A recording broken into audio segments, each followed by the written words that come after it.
What is going on, Ramley? The squad show is back. I'm Gavin Carlson, and yes, the Browns might have a QB problem, but I think our Rams might have a running back problem. And I'm Rams former defensive tackle Mike Brockers. And now the preseason is over. It's about to get real. Whose house? Rams house. It's the Rams Squad. Sponsored by Gametime. Everything Los Angeles Rams every week. Breaking down all the big hits and game-changing plays from the City of Angels. The way only the Locked On Podcast Network can. Here comes the Rampede. The Rams Squad Show starts now. I'm telling you, man, I'm starting to bump Yes, to sir. that I love intro that beat. more and more. I'm loving it. I'm loving it. What is going on, Ramley? What's going on? The Mob Squad is back. Welcome to another edition of the Locked On Rams Squad Show. Coming at you live, as always, on the Locked On Rams YouTube channel and after the fact, both on the channel and wherever the heck you get the Locked On Rams audio podcast feed. I'm Gavin Carlson. I'm joined, as always, by the Rams legend himself. He doesn't need an intro. The man who needs no introduction. Big Mike Brockers is here. How are you doing today, sir? Man, I'm doing good. Man, how are you? I'm good. I'll be honest. I wasn't able to do the midweek show this week. It was quite the move for me moving back from LA to the Bay Area, but I'm here. I'm settled. Got a new background. We're getting things organized. Kind of the same way the Rams are. Let's be honest. The Rams coming to their last preseason game, not even flying out half of their starters, kind of getting their roster organized before the season opener, which is now just 2 weeks away. And as you mentioned, it's about to get real. Before we jump into this one, quick shout out to the sponsor of today's show. It is Monarch Money. Take control of your finances with Monarch Money. Use code LOCKEDONNFL at monarchmoney.com for 50% off your first year. Of course, we are not right now, but we will be joined very shortly by the third member of the Mob Squad. We didn't get the Mob Squad earlier in the last episode because of me, but the Mob Squad will be back for the first time in a couple episodes. D-Mac, Doug McKain, he's actually at the Dodgers-Padres game right now, I believe, but he will be in here very, very shortly. Of course, we're here to break down, unfortunately, the first loss of this season. Of course, it doesn't matter. Rams 17, Browns 19. The team travels to Cleveland, but not the whole team. The starters do not travel. Some of the backups don't even travel. And so let's not waste any time. I'm curious, as someone, Big Brock, the player perspective, talk to me about travel and how much that, can weigh a toll on your body, take its toll on your body. We'll jump into what happened, later in terms of the play-by-play in this game. A couple guys made wow plays. I want to talk about the offensive line a little bit, but first and foremost, I feel like the big takeaway or big talking point is Sean McVay. Again, last week it was going against a team and the Chargers that were playing a few starters. This week, the Browns starting Joe Flacco, Jerry Jeudy's out there. They've got their starting center getting hurt in this game. First round picks, not to mention all the QB stuff there. And McVay, again, takes the complete opposite approach. He's not even flying out Devontae Adams to Cleveland. He's not even flying Matthew Stafford to Cleveland. I'm sitting there as someone who has never played a snap of football in my life going, hey, I'm all for resting guys, but resting them on flights? Talk to me, Brock. Is the flight, thing travel? Does it actually weigh a toll on you as a player? And if so, how much? I would say it plays a little toll on you, especially when, when you're traveling for a meaningless game. This is the last preseason game, of this season. And, being the fact that you're the starter, Devontae Adams, guys that Matthew Stafford. I mean, it almost takes, if you feel like you have to go, it's like an ego thing for the coach. It's like, oh man, everybody has to go. And that's why I love Sean McVay. He's a player's coach. He's real about it. Some of these guys have families, that they probably won't see a lot of when the season starts. So I know that has to take a little bit of it, but also, the Rams do a lot of traveling, man. When I was there one year, we traveled the most on flights, just going from LA to London to here to there. So McVay, he's the Mad Hatter a little bit, when it comes to resting his starters. Nobody really understands why he does it until the season when he has most of his starters ready to play. So, right. Hats off to Sean McVay for always doing what he wants to do. Setting a trend. A lot of guys may not want to do it. Maybe it's an ego thing or whatnot. But I love the fact that Sean McVay just, rests his starters. Y'all don't even worry about it. Don't even don't even, show up. But, the thing is, and I will tell you, I will add this, it's not that they not working. Those starters went in, did a lift, went to meetings and did some stuff on their own. Yeah. So they did get some work. I don't want people to feel like, oh man, they're just at home chilling with the family. No, they actually went into the building, went to work out, got a workout, got some recovery, things like that. And they just didn't have to, travel to Cleveland. Right. Yeah, no, absolutely. It makes sense. And I mean, again, I think it also really highlights, like I said, after the first preseason game, just how different the Rams roster, the current state of the team is from a lot of teams, right? The fact that obviously the Browns aren't expected to be great this year, but the fact that the Browns have three quarterbacks, maybe you can even make the argument for Tyler Huntley. I certainly don't think he's going to make the roster for the Browns, but the fact that the Browns are sitting there needing to play Joe Flacco because who knows what you're going to get from Joe Flacco in big 2025. Of course, they're going to play Gabriel. Of course, they're going to play Shadur Sanders. They've got, again, their starting offensive line was playing in this game. Their center got hurt in this game. I think he was okay, but still, the fact that there's other rosters, other teams that they don't know who's going to be their starter, their backup, important positions. The Rams, it just feels so set, so secure, nothing to be worried about. Guys are competing to be the 53rd guy on this roster, not to be a starter or the number one backup, right? It's just such a luxury for the Rams this season. And so, yeah, not only do they not have to compete for the backup spot, but the backup doesn't even need to travel because he knows he's a veteran or he's one of the best young players in the league, right? So definitely highlights the luxury of this team compared to a team like the Browns or many teams in the NFL this season.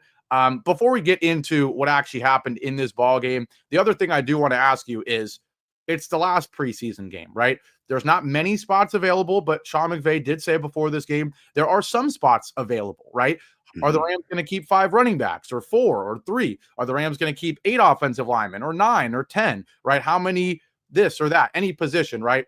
I know you had the luxury, and we're talking about the luxury of being a top pick that was not worried about his roster spot really your entire career. Correct me if I'm wrong, but right, since you got there, with the Rams, you weren't concerned. And then of course you're a veteran at that point, so you're not really concerned either, right? But try to put yourself in the mindset of a, 53, 54, 55th guy on the roster that's fighting for that last spot. And you're coming into the final preseason game.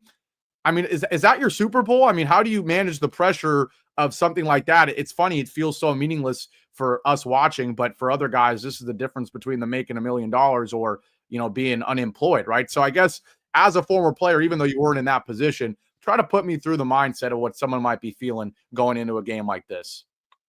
Man, a guy on the verge, man. I definitely, if it was me, let's put it that way. If it was me, I would be trying to execute everything the team asked me to do. So if they wanted me to play offense, defense, and special teams, I'm doing it. Right. Just to put every ounce of film I can in the sky, man. The sky don't lie. That's the theme around the league.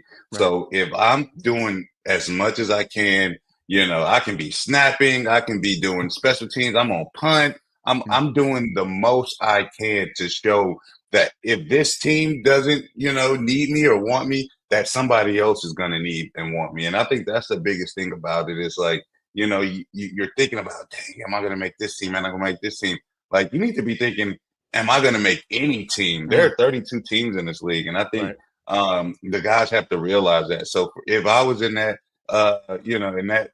in those guys' shoes, I would definitely be trying to do my best to be on every package there is possible, for this last game. So like I said, either that's special teams, that's defense, you're on punt, like you're on kickoff. I'm giving as much effort as I can just to show this team that I really want to be here. And if it's not this team, some team is going to need a guy like me on their team. Mm-hmm. Yeah, no, absolutely. We have the luxury of knowing it's only a couple guys trying to make a roster for the Rams. But of course, like you're saying, this is a tryout for the entire NFL.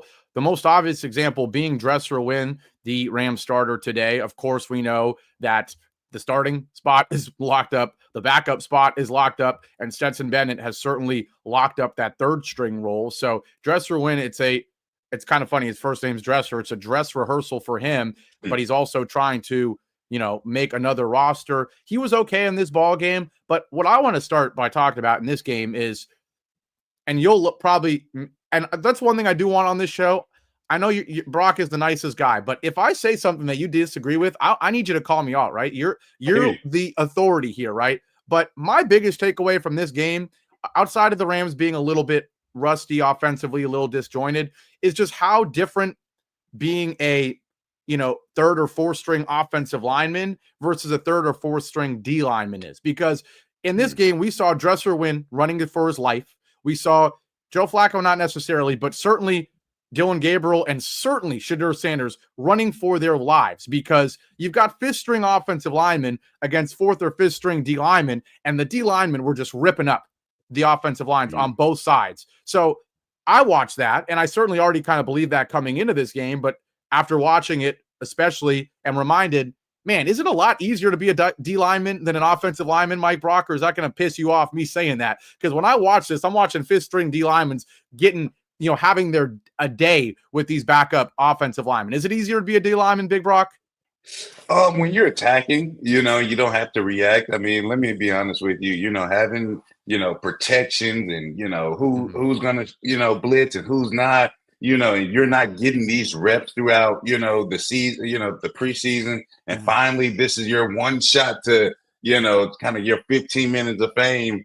And everything is moving so fast, so for me, it's a little bit of, being rusty because you haven't got these reps, at offensive line. And then the second thing is, defensively, man, we're just getting off the ball and tagging. See ball, get ball. I mean, right. You make it real easy for yourself when you play like that, especially when it's third preseason game, you're just trying to put some on film. I mean, I'll be honest with you, guys might not even be really playing the calls that they're supposed to be, say if you got the B gap, you go and swim in the A gap just to make a play. Like, you just want to be seen. You don't really care about, oh man, holding my B gap or whatever. So, and then offensively, it's like, oh man, I definitely have to be on my keys. I have to, block this guy, block that guy, have to pick up this protection, so it's a little harder to play offensive line when you're not getting those reps and you're just thrown into the fire like that. I can definitely agree with that.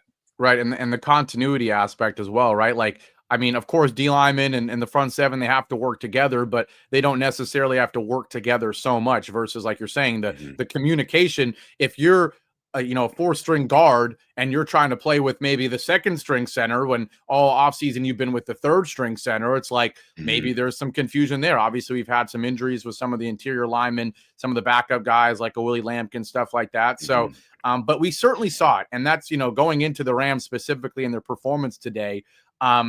It kind of stood out in the first quarter, those first couple of drives, just how kind of disjointed the team looked a little bit, right? The first drive of the ball game, you come up, and I'll tell you, I'm coming to this game looking for a couple of things. I'm looking to see how the offensive line plays because I know that it's a big question with this team. Are they going to keep 7, 8, 9, 10 offensive linemen, giving some of the, question marks with the health of the starters of this offensive line, right? So I'm curious to see what the backup linemen look like. And then the other thing I'm really curious coming into this game is what were these running backs going to look like? Because you have Jarquez Hunter, who of course is your 4th round draft pick, who is kind of the obvious favorite to be the third string running back behind a Blake Corum and of course a Kyron Williams. But you have Cody Schrader, who has been phenomenal. And then of course Waters steals the show at the end of this game, which we'll talk about as well, like I hinted at the beginning with this running back situation. But I wanted to see the running backs. And I wanted to see the offensive line. I wanted to see this run game. And unfortunately, the Rams come out.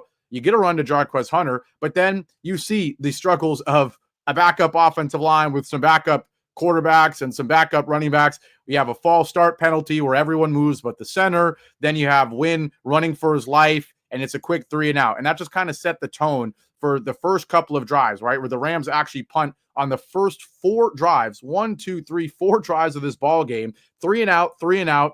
5 plays and out, 4 plays and out, because it was very disjointed, right? And so I'm not too concerned, given that most of the guys, again, are not going to make this team, but you would have liked to see things maybe a little more polished. And I know you emphasize how much of a player's coach Sean McVay is, but maybe the only thing he is more than that is an offensive mastermind and a very particular offensive play caller. The system is everything, right? And so I know, as nice as he is, he certainly probably, is going to not chew out, but isn't going to hold back his words, with the offensive line, with Dresser-Win, with how the first couple of drives went in this ball game. I'm curious, take me inside maybe the locker room after a preseason game where you see some things, you don't see some things, and you know that it's a lot of backups playing.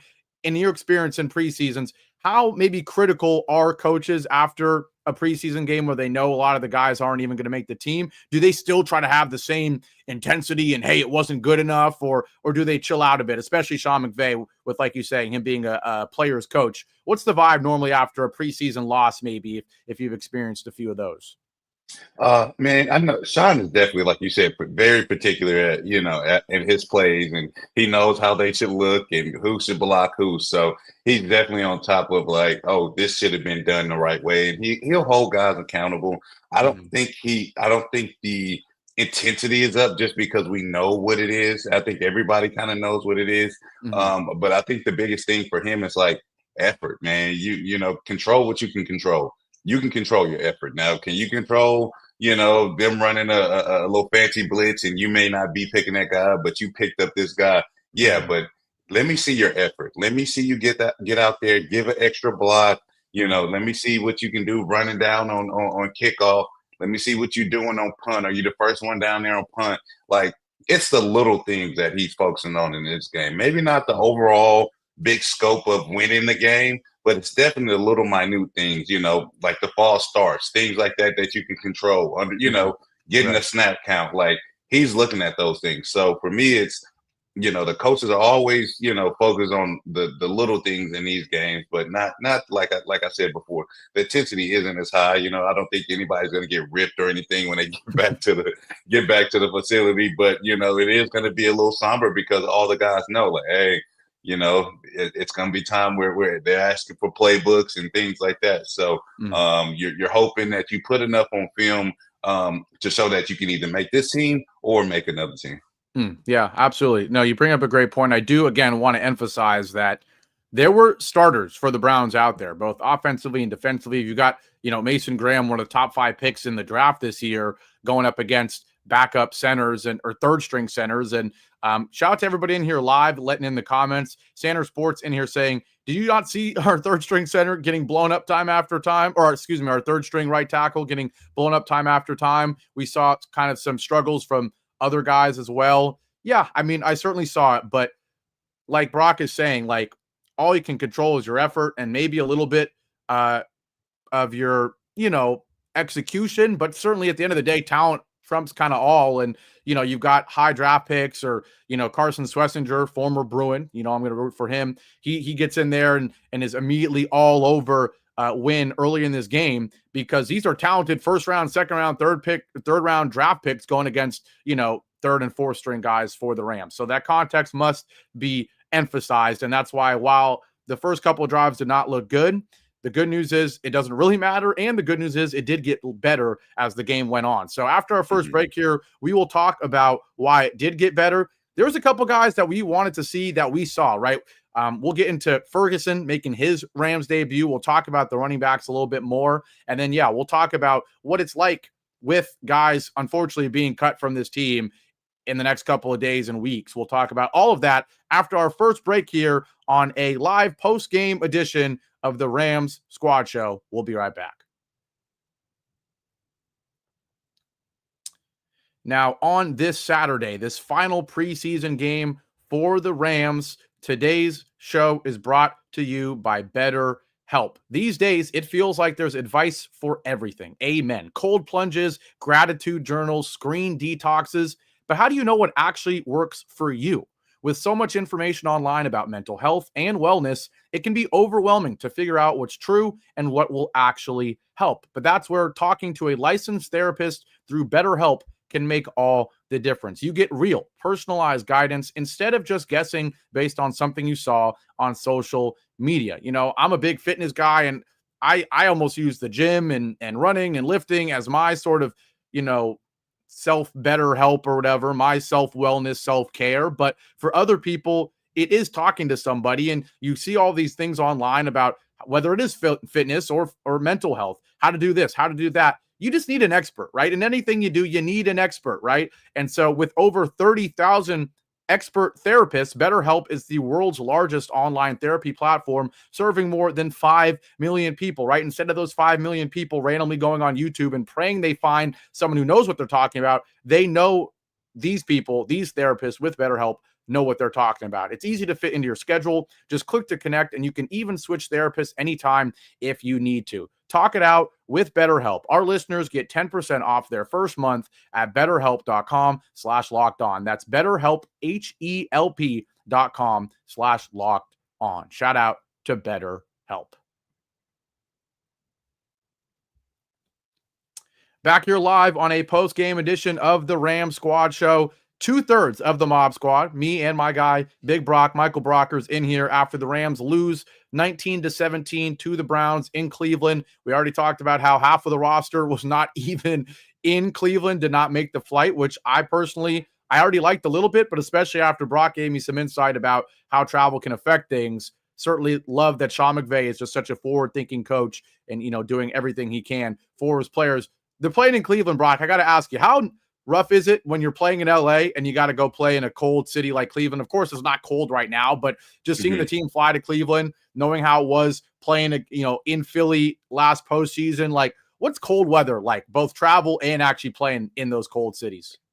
To be honest with you, my last season in LA, we had to go into Green Bay in January, and that was, freaking cold. I don't, for us, it's like, I don't think the team is fully prepared for it, and this is the reason why I say that. Not saying that, we're weak and when it gets cold, but when I would tackle a player for Green Bay, or I would see Aaron Rodgers and stuff, and I'm like, what is that under their clothes? Like, what do they have under their jerseys? Like, he has a wool V-neck or like a little turtleneck or whatever, and I'm like, they're cheating. They have all the little nuances to keep themselves warm throughout a cold game because they're used to it. We go out there with our regular pads and our regular little, short sleeve Under Armour, or little Under Armour long sleeve.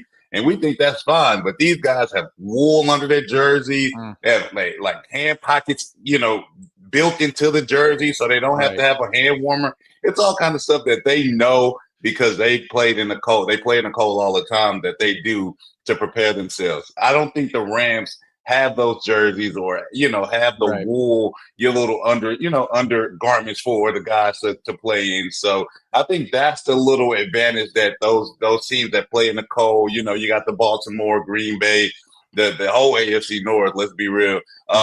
They know how to play in the cold. They know how to get themselves prepared and dressed for the cold. And then you have a team like LA who doesn't play in the cold, all the time, 80%, 90% of the time. And they have to go up there and play. So I just think that's the little advantages those teams have over the Rams in that situation. Yeah, and we'll see. I mean, the good thing is the Rams don't necessarily have to face that early on. Obviously, you're hosting the Texans, and you go to Tennessee, but it's early September, and Tennessee, I'm pretty sure it doesn't get that cold. Then, week 3 in Philly, it's end of September. I don't know if they've got the summers like we do in California where they last for a while, but I'm hoping the weather is good there. Somewhere I know the weather is good. Look at this segue. Ready? You're going to like this. I know the weather is good in San Diego right now, and that's where we bring in the third member of the Mob Squad in San Diego. D-Mac is here, the legendary Doug McKain himself. What's going on? You find a place to host a show here in San Diego? What's going on? I hope so. Hopefully I get kicked out of this press box, but it's good to chop it up with you guys, man. We got this one out of the way. Now it's time for real football. It's funny to see third string Rams versus first string Browns, and them still compete, them still fight to the end. But I'm sure you guys are like me. Hey, it's just been fun, but now it's the dress rehearsal's over, and let's get to the real stuff. You know what I mean? Yes, sir. Yes, sir. The people are in here hype that the full Mob Squad is here. D-Mac, BC was in here earlier saying you should do a collab with D-Mac. And I'm like, bro, BC, just wait. He's coming in. Now D-Mac is shocked and he's clapping. He's hyped. He's hyped that the full Mob Squad is here. I mean, yeah, you're exactly right. I know you didn't get to hear the first part of the show, but that's what I was talking about is the fact that the Rams come out against Brown starters. You got Joe Flacco taking the ball from his taking snaps from the starting center, throwing the ball to Jerry Jeudy and David Njoku. I'm like, what are we doing? It's week 3 of the preseason. Meanwhile, Sean McVay isn't even flying guys, to the actual stadium. So just two polar opposite teams. And again, it always highlights the great state of affairs with this Rams team that we don't have many things to worry about roster-wise. Now, a couple of things we did get to see. Of course, the running back battle we'll get into a second. I was really excited to see Terrence Ferguson come out there and have that huge catch, 33-yard catch. It's funny, he kind of got away with the push off, but made a contested catch. Then he rumbles to the ground. He thinks he stayed in bounds, tries to run it all the way, breaks a few more tackles.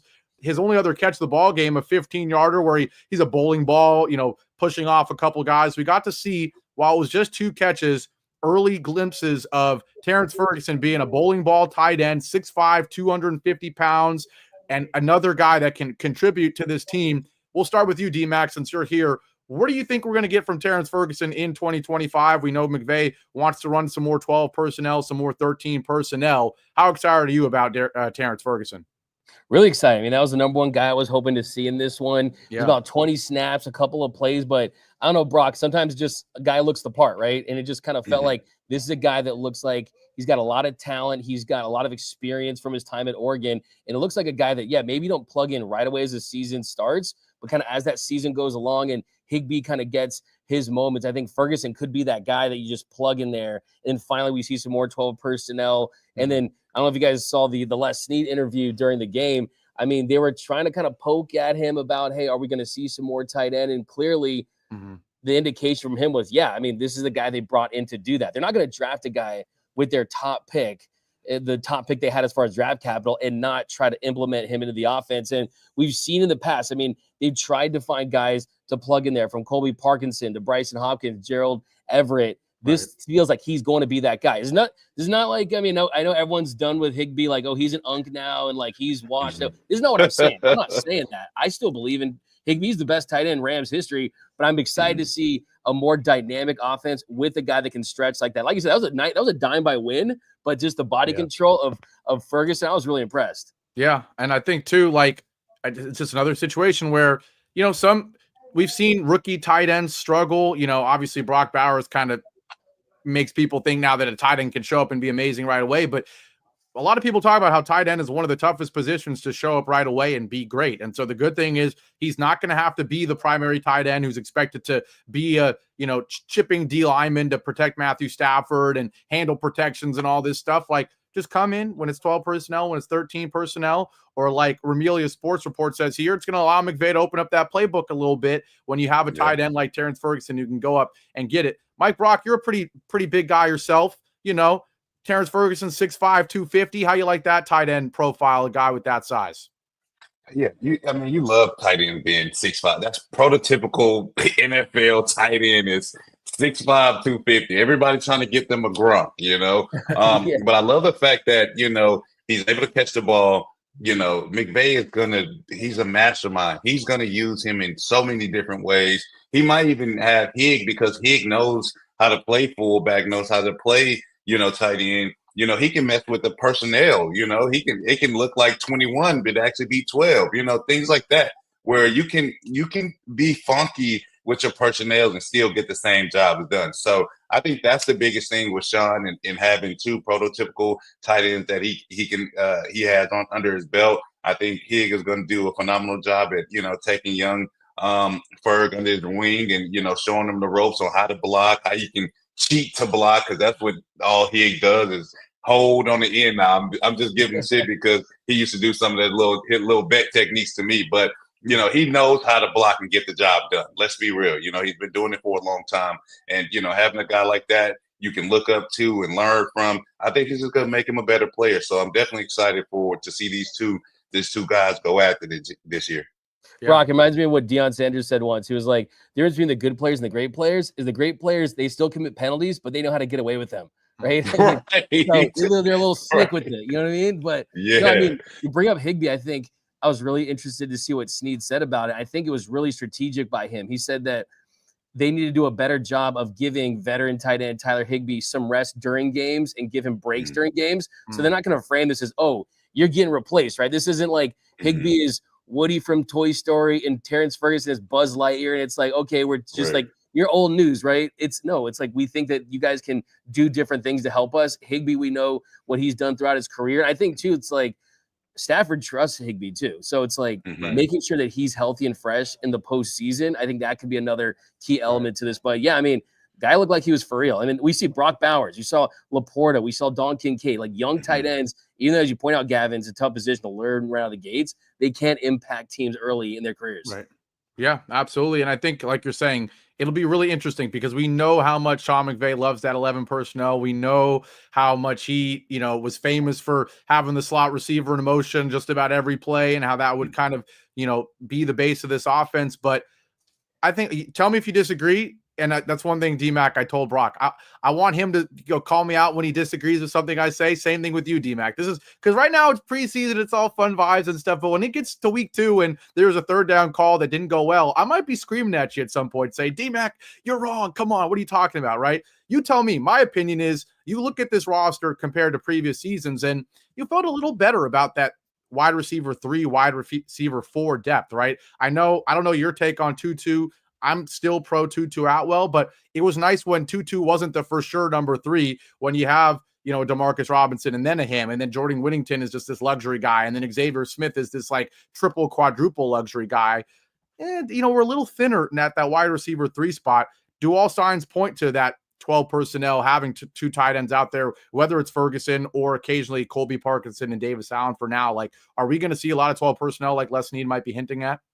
I think it really just depends on how they make use of their opportunities when they get them early on, because we know that Sean McVay will say one thing during training camp early in the season, and then when things get really rolling, he goes to his bread and butter. When it's the fourth quarter, he goes with what works, and thankfully what has worked for him has made the Rams one of the most stable and winningest teams in the last almost decade, right? So I mean, I think that they definitely want to do this. Like, I mean, a couple years ago there was a talk that they wanted to trade up for Brock Bowers, right? You wouldn't have traded up for a guy unless you had packages and you had a lot of meetings about that stuff. So, okay, we're going to go to this. So I do think that this has been in the works for quite some time, and I do expect to see this be the actual year we see more of it. But I mean, to your point, I mean, they got a lot of weapons, and to ask, I mean, Tutu Atwell, I think he's one of the most polarizing Rams in a long time, right? Because they use that pick on him. Everyone always says it could have got Creed Humphreys and guys like that.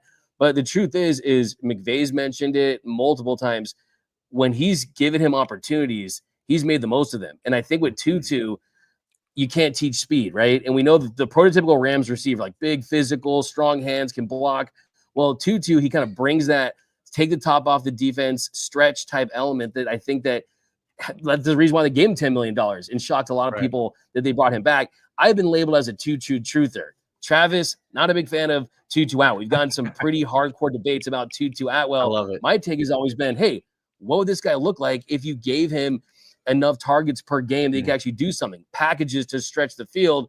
And we know that Matthew Stafford, I mean, when Kupp is at his best, he's like, that's my guy, right? When Puka's at his best, that's his guy. So I think it's a little bit on Stafford, too, to kind of mix it around as well. And this year with Devontae Adams, if he's Devontae Adams, I mean, if I'm a quarterback, I got Devontae Adams and I got Puka, I'm going to those dudes like 90% of the time, right? So we'll kind of see what it looks like. But I do think that they wouldn't have brought him back if they didn't think that he could provide value to this team. Right. Especially because it's just such a different profile, right? Like, when you got 2 big physical guys that, especially Devontae Adams, as much as he's still phenomenal, you don't really expect him to be having many 40-yard catches this season, right? He's going to be the 15-yard, 10-yard, middle of the field guy. Tutu needs to spread the field. He needs to be the jet sweep guy. And so, certainly, I don't know if I'm a truther or a hater. I'm probably in between on him, but this will be the year probably that will decide it on Tutu Atwell, right? Given the extra opportunities for him. Kind of ask Brock, by the way. Brock, did you ever play like youth football? I mean, you had to play some tight end, right? Or some receiver way back in the day? Yeah, I played a little tight end in high school. But, the first time a guy went up and cut my legs out from under me, I knew I wanted to play defense. I know I wanted to play defensive tackle. I love it. We were just laughing earlier about how it's probably easier for a D lineman than an offensive lineman. But, certainly it's easier for a D lineman than a tight end, given all the responsibilities they have to have. I love it. I love it. We're going to take our break. When we come back, I want to talk about these running backs because I think that was something a lot of people wanted to see coming in this game is where we're going to see more from Jarquez Hunter, Cody Schrader, of course, trying to maybe make the roster and stuff. We'll do all of that after our break here on officially now, the first time in a while, the Mob Squad edition of the Locked On Rams Squad Show. We'll be right back. Now, on this Saturday, today's show is also brought to you by Yahoo Fantasy.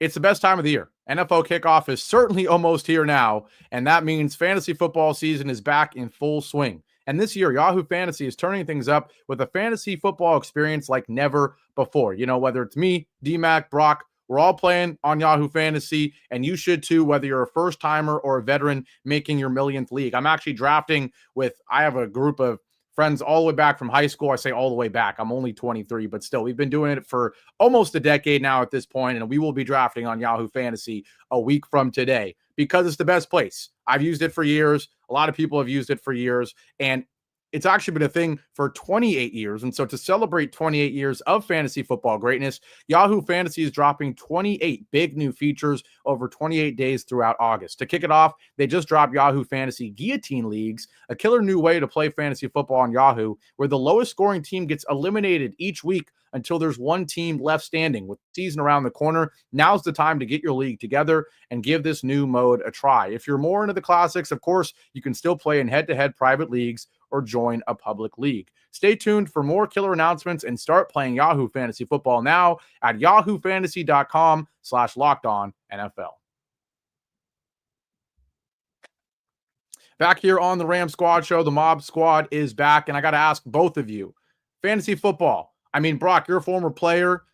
Mm-hmm. How much are you running fantasy football? And two, after that, I'm curious, you know, what are your opinions about maybe these different league formats? Are you just standard guys? Do you draft after the preseason ends? Like I said, we're drafting next week because we want to see how the preseason goes and then do things. But first, Big Brock, former player, you playing fantasy football, or you just like to take it easy and just watch football from the sideline? No fantasy football for me, bro, because I understand how fans get when they're looking at their fantasy football teams. And for me, I'm like, I understand these guys are human, man. These guys have things they deal with, you know, off the field and things like that. So for me, I choose not to play just based on that fact that I know what it feels like to be a player and have fans, you know, kind of get on your case when you're not doing too well. So, no, I don't play any fantasy. I mean, me and the guys used to play like a little fantasy basketball, me and the trainers from the Rams, but, you know, I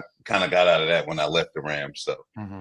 What about you, D-Mac? I'm sure you've got a couple leagues, and you're probably playing Prize Picks every day as well. I have a feeling. I mean, you know, honestly, like I mean, this kind of sounds silly, but I've cut it down like 3 leagues. I used to be more hardcore than that, but like, I don't know what it's like for like a parent to watch their kids like an NFL game. But that's how I am with my fantasy players. Like, I root for these guys. I follow them like they're like my family members. Like, I swear it's crazy, like how intensely involved I've kind of chilled out. Like, honestly, I've won like 3 leagues, and I consider them like Super Bowl titles, you know what I mean? But we're talking 3 championships in like 25 years and like 50 leagues. It's like, it's not a great win percentage, but I'm trying to kind of wean myself off of being like as hardcore. But I mean, it is fun. I mean, like you said, Gavin, it's a good way to kind of like, you know, stay connected to your friends, you know, high school, college, whatever it may be. And like, you know, when it wins some dough, you know what I'm saying? Like, exactly. Mm-hmm. You know, have you guys seen, there's that, my favorite thing is when leagues do this thing where it's not the winner, it's the loser. Like, did you see that thing where the person had to go to like, it was like IHOP or Denny's, and they had to stay there for 24 hours and eat pancakes? Yep. No, I love the last. Brock was hilarious.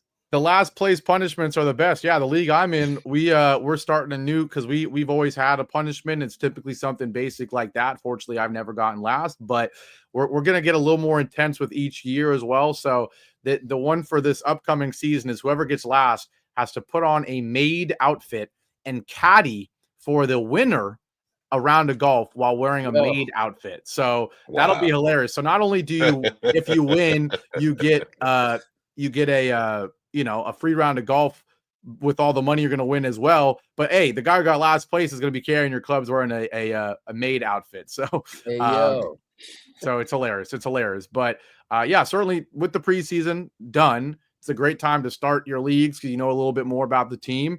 The Rams, we certainly already know a lot about how the roster is going to look, but there's a few positions, right, where we don't know how many guys we're going to keep.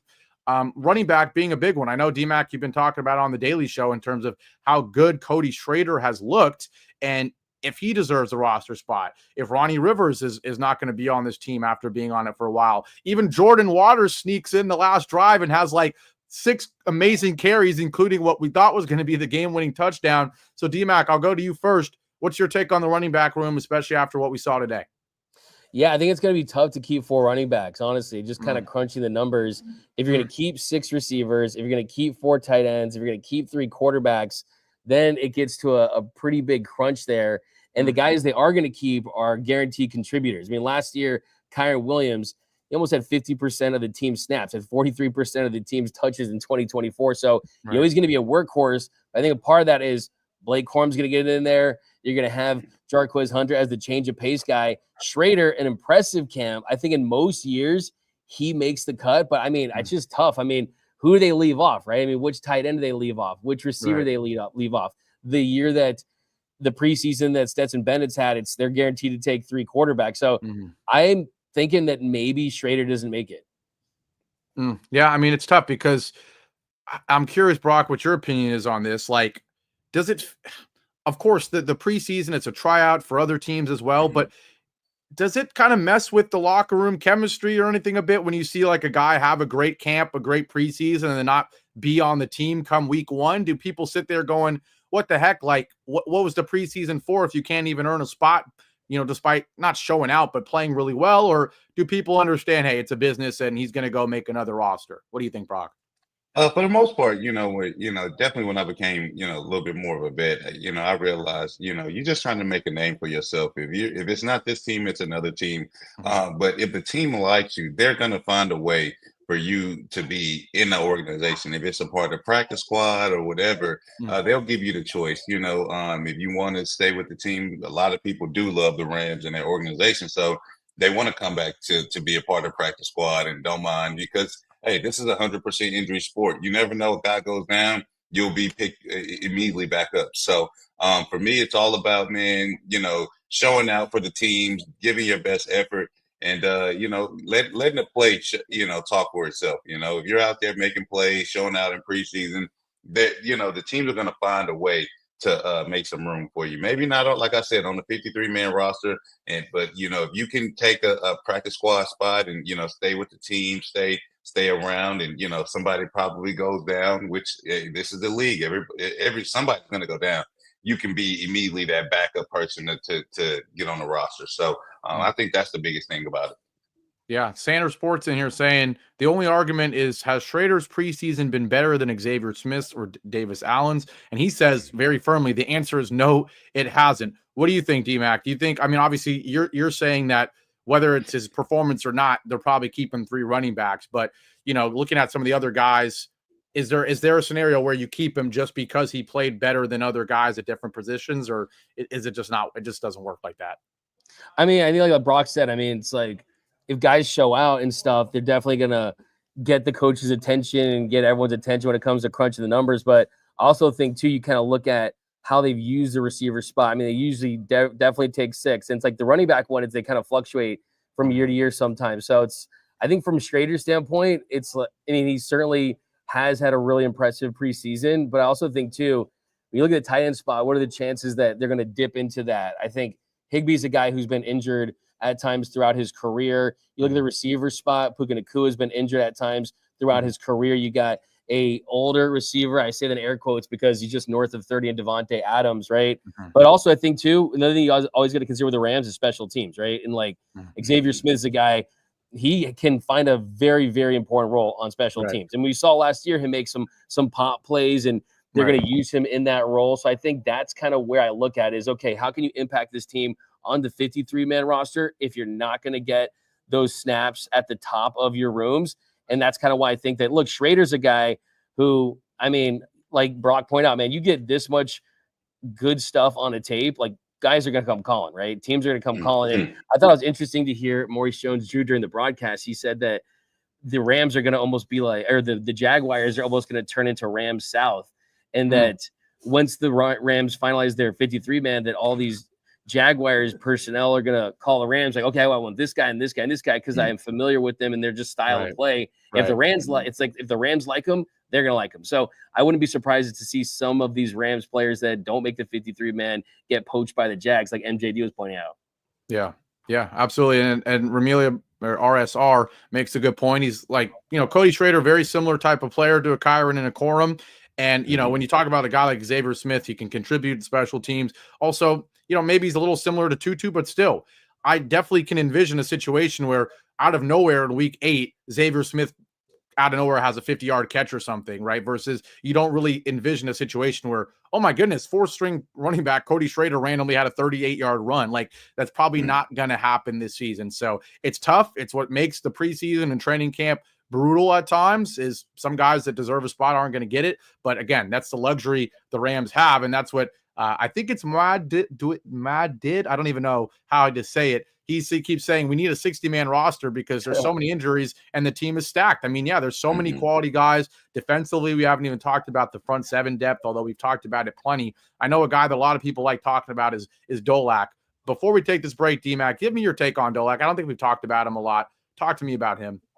Yeah, I think the biggest thing for Dolac is you saw him not playing, right? And that's the number one thing for the Rams. That's basically their show of, hey, like, you're a main man. It looks like you're close to securing a roster spot. And I think that when you look at the fact there's just not a lot of stability for the inside linebacker spot for the Rams this last couple of seasons, since we saw Ernest Jones go to a different team. And then you're looking at kind of how they use that position. They don't prioritize it when it comes to high draft picks and things like that. I think Dolac's fate was pretty much sealed when you saw the fact that he was running with that first team defense during the week. So, I mean, that tells me everything. You're on first team defense and then you're not playing the preseason games.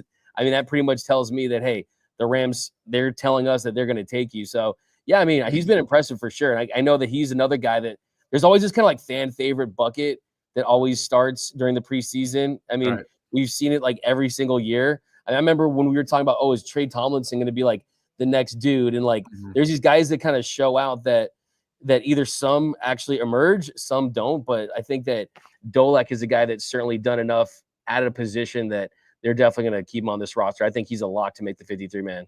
Yeah, that's exciting. Again, like Brock was talking last couple of shows about with Willie Lampkin, the ability of this Rams team to just find diamonds in the rough. It looks like they did it again with Shawn Dolac. We're going to take our last break. When we come back, we're just going to talk, man. I mean, I feel like we want to get ready. We want the regular season to show up. So we'll just talk about the Rams a little bit more, and then we'll wrap this one up. It's a great to have the full mob squad here. Take advantage of the 3 of us being here. We'll do that after our last break, and there's no ad. So we're coming right back on the Locked On Rams Squad Show.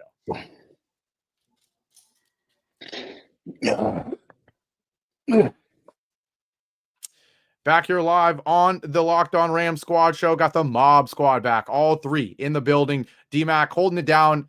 You're in San Diego at the game, right? How is that? LA, that's wet. No, it's pretty chill, man. It's pretty hot though. I mean, honestly, I know that Brock is probably hotter in Houston, but yeah, when your boy has to walk like more like 4 blocks with like, backpack on, like I start to cook, you know what I mean? But no, it's great, man. I mean, it'd be cool if the Chargers still played here. You know what I mean? Like, I feel like they should have never left. I see a lot of Chargers gear still. Right. And, I'm not hating on the fact that they share SoFi with the Rams or anything, but yeah, I mean, it was kind of cool when it was a 2 professional sport city, Right. Let's ask you, Brock, I mean, what was your favorite road stadium to play at? My favorite road team to play. I know this is going to be something far out, but man, I love playing in Minnesota, not the cold, the new stadium. The new stadium in Minnesota, they have the chants going, they have a big blowhorn or whatever. And then it's like it's something in the bench that they like shoot out and it looks like snow. I don't know what it is, but it's little white fluffy stuff that shoots out. And you're like, bro, what is this? Are you trying to catch it?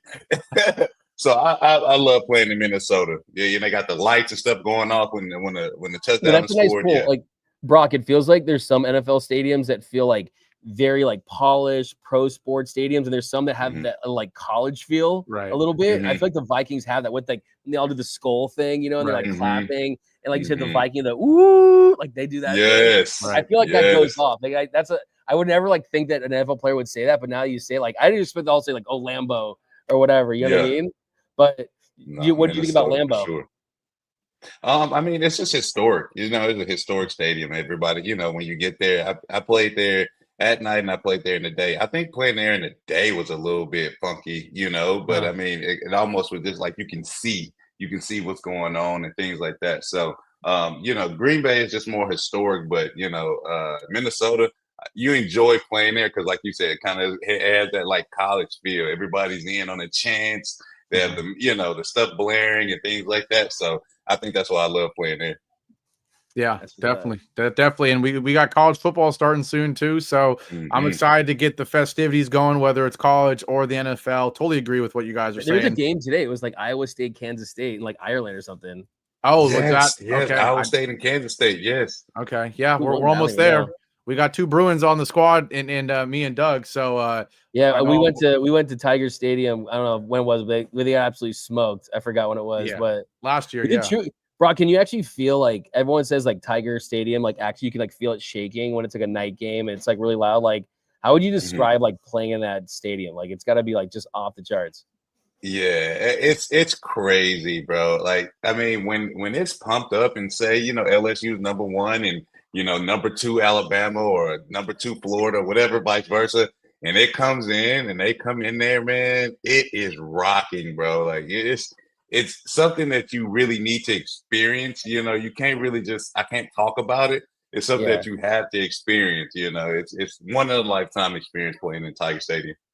Is it like a real tiger there, like, or something? Like, that seems kind of insane. Yeah. Years ago, they used to let the tiger like be up and round, and like he'll be roaring at the opponents when they come out. But now they have him so sedated, he sleep most of the game.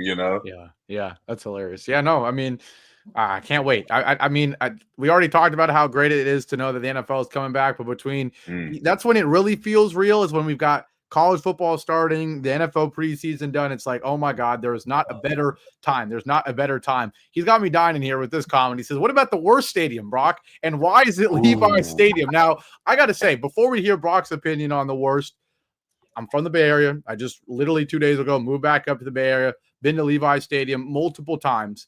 And not only because I hate the Niners, but also just objectively very underwhelmed by Levi Stadium.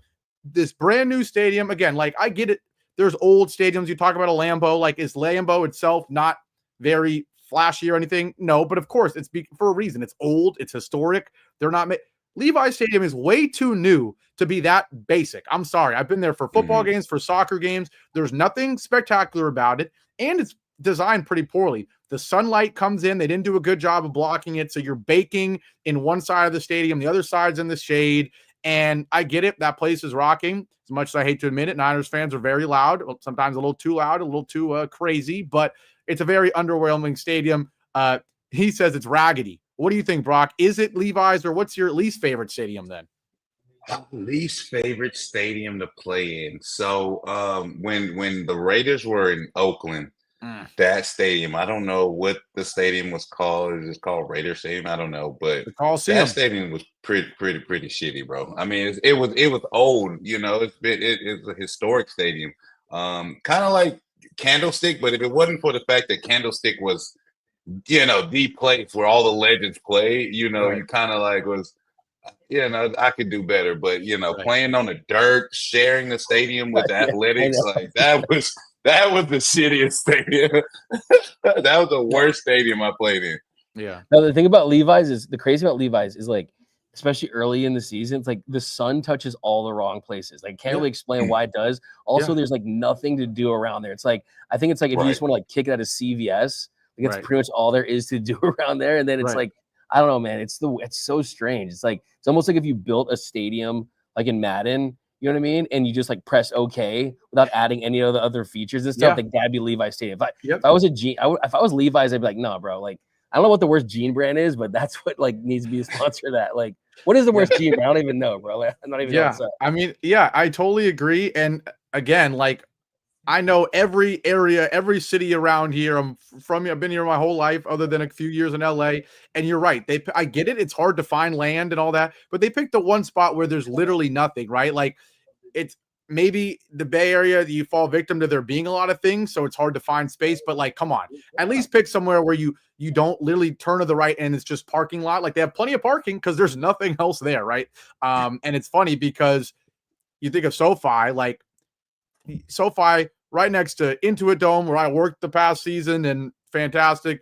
You got the Forum right there. They're adding more and more restaurants with every second that goes by in that area, of course. So yeah, it doesn't even compare. And certainly they love to talk about SoFi being Levi's to the south. Well, it's not Levi Stadium because it's a whole lot nicer of a stadium when you actually show up to it. And that's for sure. So I love it. The comments are hilarious in here, but you got smoked. He says, is it just me or did Joe Flacco look really good against the Rams' second and third stringers? And I do want to talk about the quarterbacks before we end this, talking about the Browns and why I think it might be a future blueprint for the Rams. But let's just remind everybody, this is a starting quarterback and a starting team. It's not just, if it was just Joe Flacco, that's one thing. But it's Joe Flacco throwing the ball to David Njoku and Jerry Jeudy. Like, come on, they are supposed to do that. If they don't march down the field and score every time, then what is going on? So I don't want people to panic. There's nothing to worry about. Very impressed by the Rams this preseason. Of course, it would have been nice to be 3-0, but still very impressed. Now, DMAC, I got a question for you about the Rams in the future, right? Of course, we're worried about the now. We want to win a Super Bowl this season. I know you and Brock were calling it on the last episode, which I loved as well. But we were playing the Browns. They're kind of the talk of the town in the preseason because of one guy and one guy only, Mr. Shadur Sanders. He's already going to take a lot of the headlines, but then it doesn't help that you then are the only team that drafts 2 rookie quarterbacks. You also acquire Kenny Pickett, and you've got Joe Flacco. The QB room there is insane, right? And my question is, while it's maybe a little too insane, given it's Shadur and all this other stuff, is this a blueprint maybe for the Rams in a couple years when I'm not saying Matthew Stafford will ever decline to Joe Flacco level. I'm not disrespecting our boy like that. And sorry, maybe I'm disrespecting Joe Flacco now by saying that. But as Stafford gets older, of course, you've got Stetson Bennett in there right now, but I don't think anyone expects him to be the future.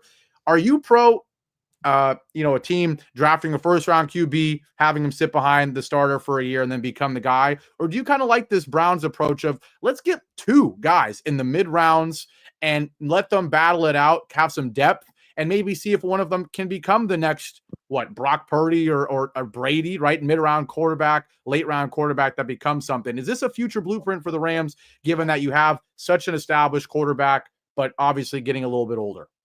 I think for an organization like the Browns, it kind of makes sense just because they've had no success really finding quarterbacks. I mean, they've gone through so many quarterbacks throughout the years that it's okay, let's get as many guys as we can. It's like these lottery ticket scratch-offs, and at some point we're going to hit on one. I think the Rams are different because I trust their scouting, I trust their vision, I trust their player development more, and they know exactly what they want. They knew they wanted to trade up for Goff, and they did that. And yes, he didn't win a Super Bowl, but still he got them to a Super Bowl.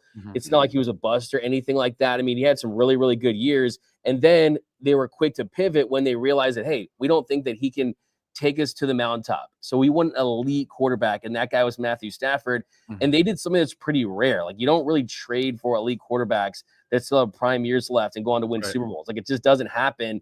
And I think where the Rams are at is they realize that, I mean, look at all the great quarterbacks in the league, right? Lamar Jackson and Josh Allen and Patrick Mahomes and Jaden Daniels now I think is honestly a top 5 guy in my book, but you don't you find these guys in the draft, right? You got to hit on these guys in the draft and hope that it works out. You're not going to sign these dudes in free agency.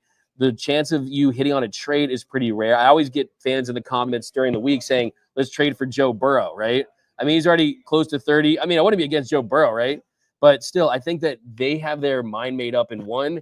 They want a mobile quarterback, someone that they can kind of have that. I mean, Les Snead said it's a cheat code to have a mobile quarterback. And he said that last year. I'm like, okay, you just really tipped your hand a little bit about who's going to be the next QB for the Rams. Right. And I also think, too, who knows what happens with Arch Manning and if that's even a possibility. But I certainly think that they see their next quarterback in the draft. I mean, there was some talk about Jackson Dart and this and that.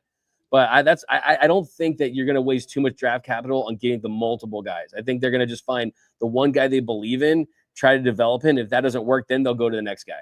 Yeah, it's like that old saying, right? It's like if you have multiple quarterbacks, you have none, right? And so it's like that's kind of what the Browns are right now. It's like, hey, it's interesting, it's fun. Hey, let's see what Dylan Gabriel does on this drive. Let's see what Shadur Sanders does on this drive. But the moral of the story is, if you had a quarterback you knew was going to be your backup in your future, he would be the only guy playing, right? It's like Love Island for quarterbacks, man. It's like, you know what I'm saying? It's like a little like game show or something. I don't know, but yeah, it is. It's like them and the Giants, right? Those are like the two, and the one thing that they have in common, and that's why it's hilarious. Someone in here said I think it was Sanders Sports. He said, yeah, hilarious. Let me make this clear. You never use any blueprint that the Browns used. Never, right? So I don't think unless you're trying to tank. Exactly. I don't think it's a coincidence that the teams that have a bunch of QBs and maybe it's fun right now are the Browns and the Giants, two teams who in modern years you don't want to have any blueprint following there. I'm curious, Brock, give me your take on the Shadur Sanders thing. You're a former player. You know maybe what Shadur is going through a little bit in terms of pressure. I just want to hear – we'll end the show with Big Brock talk about Shadur Sanders. What do you think of the whole situation? Man, the fact that y'all just said that, and you said that Les Snead tipped his hat. Would it be crazy? Would it be a crazy thought to see the Rams trade for Shadur in LA, knowing that they can develop quarterbacks, knowing that they have a talent like that, and to have him on this Rams team? Would that be a crazy thought? Or am I just fantasizing right now? Because I know how good the Rams are when it comes to skill development, getting guys ready to play, things like that. And then also adding the fact that he's not the fastest guy, but he can get out the pocket. He can do rollouts and things like that. Would that be a crazy thought to think, hey, the Rams will go? Because they make crazy moves all the time. Now, if he gets cut or something like that and they pick him up on practice squad, that'd be really crazy. Yeah, that Shadur Sanders Rams jersey would feed families. I mean, first of all, think about that. But second of all, it's like I always have said, first of all, I've been really impressed with how Shadur's handled all this early on. I think that he kind of went back to the drawing board as far as how I'm going to handle the media. And I think that that the script has totally been flipped for him, where it's like everyone thought he's Deion's son. He gets everything handed to him. To now it's like, let's root for the underdog. You know what I'm saying? Mm-hmm. So I think that now he has more people in his corner wanting him to succeed. As far as him being on the Rams, I mean, I'd be here for it. I really would. I think that their organization, that if they took a flyer on him, that would tell me everything I need to know about what they think his potential is. And I always think that too, he's a guy that would benefit from being in one of those strong culture franchises where Deion's Deion, and it's not like Deion's negative, right? It's not like he's bad. Deion Sanders developing a lot of men. It's great what he does. He's changed college football. It's not like he's bad or anything. People act like he's has a negative impact on things. I think it would help. I really do. I mean, Brock, I don't think it's that crazy. I really don't. I'm always here for what's the juiciest thing that could possibly happen, and that's definitely on the list juiciest things that could happen. So let's do it. Yeah, I mean, it's funny because Brock talks about McVay being the player's coach, right? So it does make sense. It would be the type of roster that would go get him a roster and a culture that's very pro player and giving them freedom and stuff like that. Hey, we're facing it right now with UCLA with Nico, right? Another guy that the media wants to tear down and say he's, a problem. And then you meet the kid or you hear him talk and he's perfectly fine, respectable. I think Shadur is the same way, right? Everyone loves to rip into his character and it's you don't even know anything about him. You just see him do this every once in a while. And quite frankly, I saw a funny tweet. It was Shadur Sanders is the first Browns player ever with aura. Yeah, exactly. But imagine how that would hit. Imagine how that would hit in LA, right? Throwing that, I think that would be kind of. Come on now. There'd be some aura there. So, hey, Brock, hey, you helped me out because I was already going to have Shadur in the thumbnail, right? You have to when you're playing the Browns, but certainly, hey, we talked about him, so we could certainly do that now. But all right, hey, we did it. We made it to another hour of another Mob Squad edition of the Squad Show. Good to have the three of us back. We'll of course be back in the middle of the week for the midweek show. I don't know. I'll be honest. I don't know if we're going to do a Saturday or Sunday show, given there's no game next week. We'll have to figure that out. But for now, Ramley will take it. I know we're not 3-0 in the preseason, but we are feeling just fine going into week one. So any last words, fellas, before we wrap this up? Let's get this thing rolling, man. Yes, sir. Let's do it. All right. Well, take care. As always, leave a like, comment, all that good stuff. And we will be back here in the middle of the week. Take care, Ramley. And one more time. Whose house? Rams house, baby. Locked on Rams house, like D-Mac says. Take care. Yes, sir.